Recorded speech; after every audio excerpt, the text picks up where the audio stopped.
Good morning mga kapatid. Our today's devotion is about unconditional love. No, ang atin pong scripture reading ay makikita po natin sa Book of 1 John chapter 4, verse 13 to 21. And our key verse ay nasa Romans chapter 5, verse number 8. No? So, kung titingnan po natin, ang pag-ibig ng Diyos, ang Diyos po ay hindi siya natatakot ibigin ang bawat isa po sa atin. Sapagkat ang pag-ibig ng Diyos ay hindi po nakadepende sa kung sino tayo.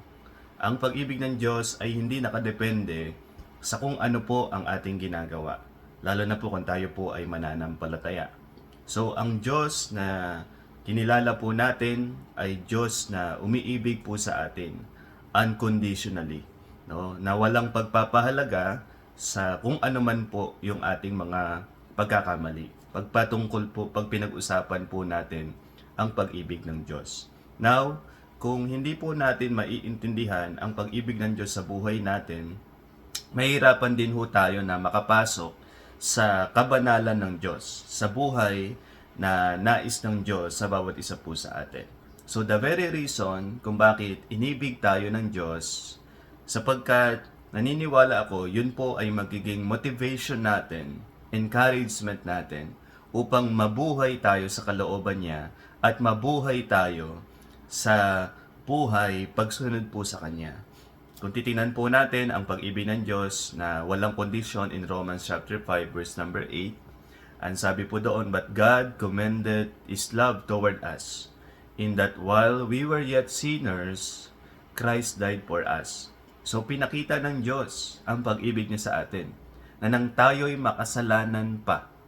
So, hindi po nakadepende ang Diyos sa kanyang pag-ibig sa atin based sa ating conduct, based sa ating behavior, no, and based sa atin pong mga actions. Alam po ng Diyos na hindi natin maibabalik sa Kanya ang pag-ibig na ibinigay po niya sa atin kung gaano din po niya tayo inibig.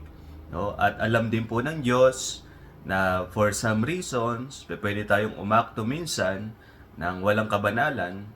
May pagkakataon na tayo po ay nagkakamali, nagkakasala, sumasablay, and yet, ang Diyos sa kanyang likas ay pinili po niya na tayo po ay ibigin ng wala pong kondisyon.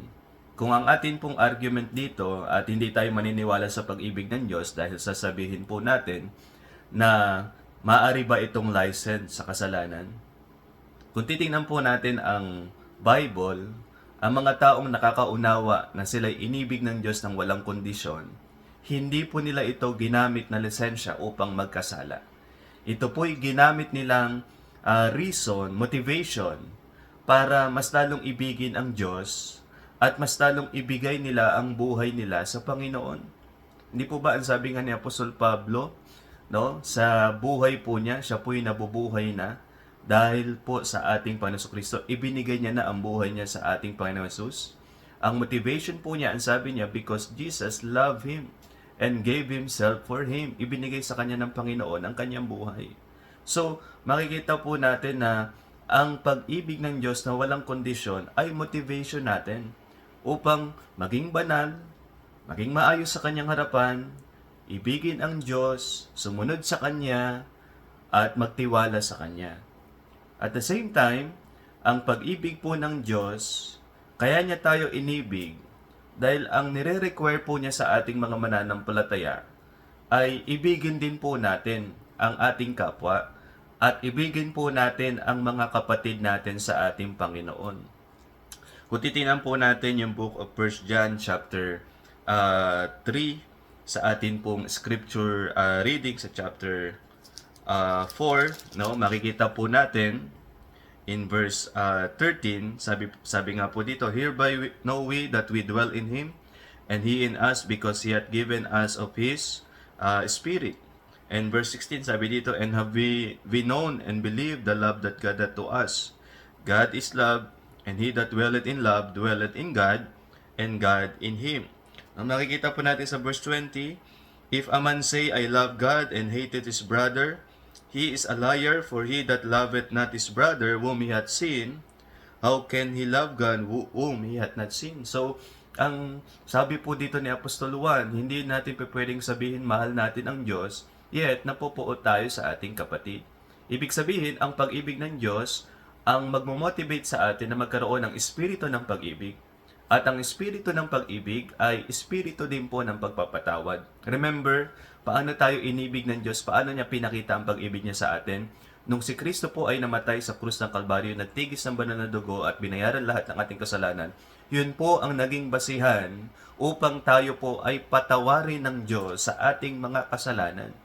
So, ang simbolo ng pag-ibig ng Diyos ay ang pagpapatawad.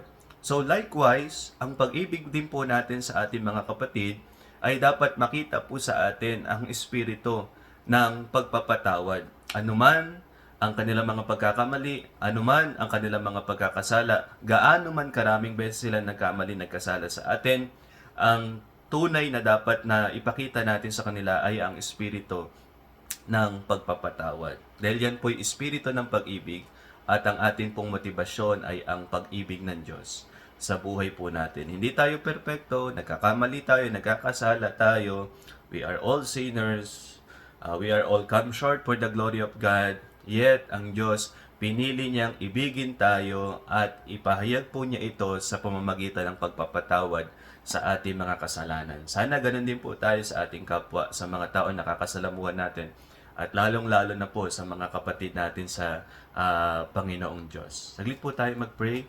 Lord God, salamat po sa inyong pag-ibig na siyang motivation sa akin upang patuloy magmahal at patuloy na matutong magpatawad. Sana po, O Diyos, makita sa aking buhay ang pag-ibig nyo, Panginoon Diyos. Lalong-lalo na po sa mga taong nakakasalamuha ko sa pamamagitan ng pag-ibig sa kanila at pagpapatawad sa kanila. Dakilang Diyos, salamat din po sa inyong pagpapatawad sa lahat ng aking mga pagkakamali, sa lahat ng aking mga pagkakasala. Ito po ang aking panalangin sa pangalan ni Jesus. Amen.